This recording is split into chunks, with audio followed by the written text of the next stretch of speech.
Assalomu alaykum. Xabarlar.uz kanali o'z ishini boshladi. Agar kanalda birinchi bo'lsangiz, like bosib, obuna bo'lishni unutmang. Bugun dasturimizda Bugun O'zbekistonda zilzila sodir bo'ldi. Saida Rametova 2 yaqinidan ajraganini aytib o'tdi. Sentyabrdan o'zbekistonliklar uchun chegaralar ochilmoqda. 300 ga yaqin o'zbekistonlik Rossiyaga ishlash uchun jo'nab ketdi. Bugundan yer usti metro liniyasidagi Do'stlik 2 qo'yliq yo'nalishi ishga tushdi. Bosh prokuratura so'xlik blogerning qayerdaligini ochiqladi. Endi esa batafsil.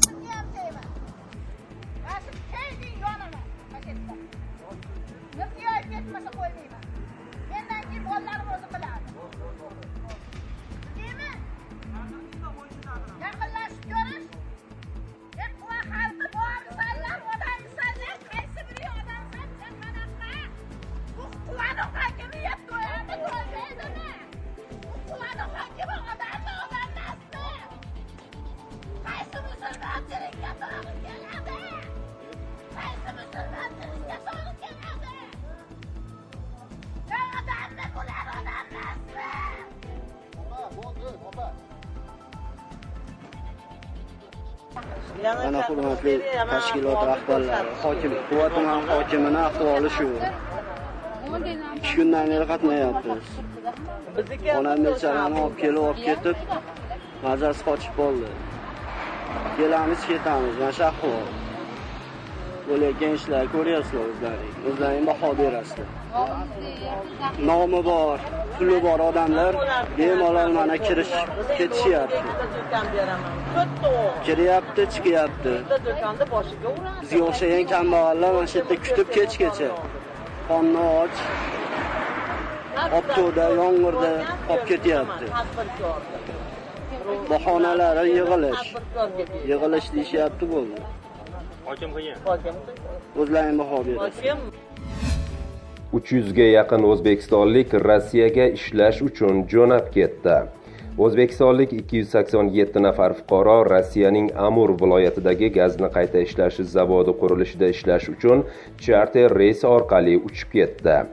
Vatandoshlar 14 kunlik karantindan so'ng belgilangan epidemiologik talablar va karantin cheklovlariga rioya qilgan holda qurilish obyektlarida ish boshlaydi.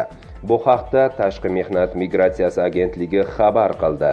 Ta'kidlanishicha, ularning transport, ovqatlanish, patent va yashash xarajatlari, agarda ishchida kasallik aniqlansa, uning davolanishi ish beruvchi kompaniyalar tomonidan ta'minlanishi, shuningdek, oylik ish haqi o'rtacha 40 ming-60 ming rublni tashkil etishi belgilangan. Eslatib o'tamiz, Tashqi mehnat migratsiyasi agentligi va Rossiya Federatsiyasi ish beruvchilari o'rtasida pandemiya davrida O'zbekiston fuqarolarini ish bilan ta'minlash maqsadida muzokaralar o'tkazilib, Amur viloyatidagi gazni qayta ishlash zavodi qurilishida 4000 dan ziyod bo'sh ish o'rinlari tashkil etilgan. Ularga O'zbekiston fuqarolarini ishga jalb qilish bo'yicha kelishuvga erishildi. Ayni paytda ishlash istagidagi fuqarolar zavod qurilishi uchun bosqichma-bosqich jo'natilmoqda. Bu zavod qurilishida ishlash uchun 31-iyulda 144 nafar, 12-avgustda 87 nafar fuqaro ham tashkillashtirilgan holda yuborilgan edi. Bugundan yer usti metro liniyasidagi Do'stlik 2 qo'yliq yo'nalishi ishga tushdi. Toshkent metropoliteni yangi yerusti halqa yo'lining Do'stlik 2 bekatidan Qo'yliq bekatigacha harakat 30-avgust soat 6:00 dan yo'lga qo'yildi. Bu haqda O'zbekiston temir yo'llari aksiyadorlik jamiyati matbuot xizmati xabar berdi. Xabarda aytilishicha, Do'stlik bekatidan Do'stlik 2 bekatigacha o'tish bepul. 29-avgust kuni O'zbekiston prezidenti Shavkat Mirziyoyev bu yerga tashrif buyurib, jamoatchilik bilan birga poyezdda harakat qildi. Do'stlik 2 bekatidan Qo'yliq bekatigacha bo'lgan mazkur yo'nalish uzunligi 11 kilometr bo'lib, 7 ta bekat barpo etilgan. Ushbu yo'nalishda poyezdlarning o'rtacha yurish tezligi soatiga 60 kilometrni tashkil etadi. Birinchi bekatdan oxirgisigacha 19 daqiqada yetib olish mumkin. Bu masofada har biri 4 ta vagondan iborat 4 ta poyezd qatnaydi. Ushbu yo'nalish kuniga 46 ming yo'lovchiga xizmat ko'rsatish imkoniyatiga egadir. Harakatlanish oraliq vaqti 4 daqiqani tashkil etadi. Sentyabrdan o'zbekistonliklar Qirg'izistonga kirishi mumkin bo'ladi. Joriy yilning 1-sentyabridan boshlab O'zbekiston fuqarolari Qirg'iziston Respublikasiga turli cheklovlarsiz kirishi mumkin bo'ladi. Qirg'iziston Sog'liqni saqlash vazirligi ma'lumotiga ko'ra, O'zbekiston COVID-19 bilan bog'liq sanitariya-epidemiologik vaziyat barqaror bo'lgan mamlakatlar ro'yxatiga kiritiladi. Qirg'iziston Respublikasi Tashqi ishlar vazirligining O'zbekistonda COVID-19 infeksiyasi bilan bog'liq epidemiologik vaziyatning o'zgarishi to'g'risidagi axborot xatiga muvofiq 2020-yil 1-sentyabrdan boshlab O'zbekiston Respublikasi COVID infeksiyasining pasayishi va epidemiologik vaziyatning barqarorlashuvi kuzatilgan xorijiy mamlakatlar ro'yxatiga 32-o'rinda kiritiladi, deyiladi qo'shni mamlakat Sog'liqni saqlash vazirligi xabarida. Saida Rametova 2 yaqini COVID-dan vafot etgani haqida gapirib berdi. O'zbekistonda xizmat ko'rsatgan artist Saida Rametova Daryo internet nashri uchun eksklyuziv intervyu berdi. Aktrisa Saida Rametova suhbat davomida ko'krak saratoniga chalingani haqida o'g'li eshitib shokka tushib qolgani, opasi va qaynisinglisi COVID-dan vafot etgani haqida gapirib berdi.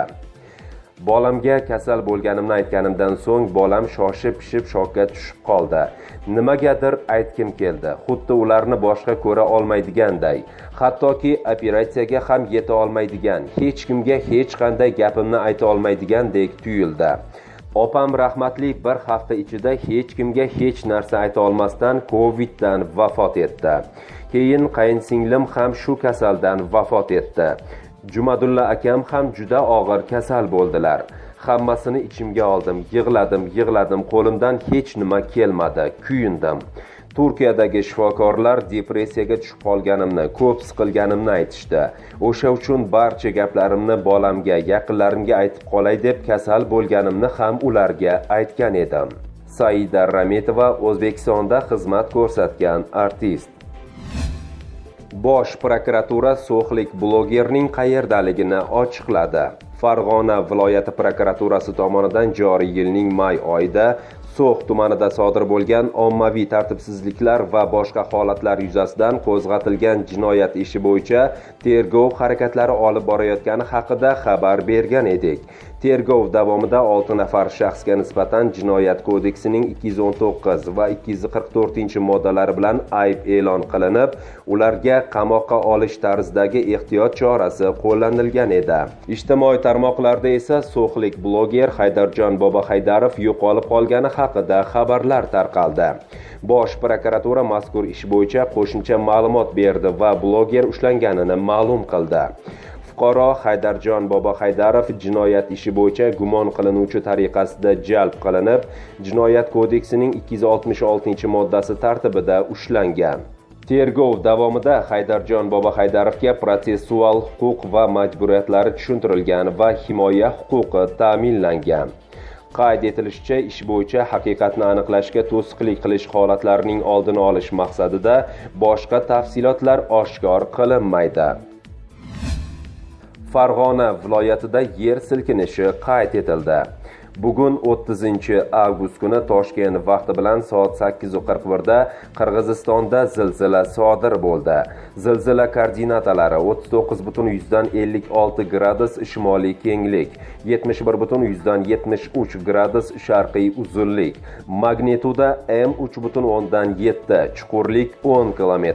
Zilzila episentridan Toshkentgacha masofa 285 km janubiy sharqiy yo'nalish bo'yicha.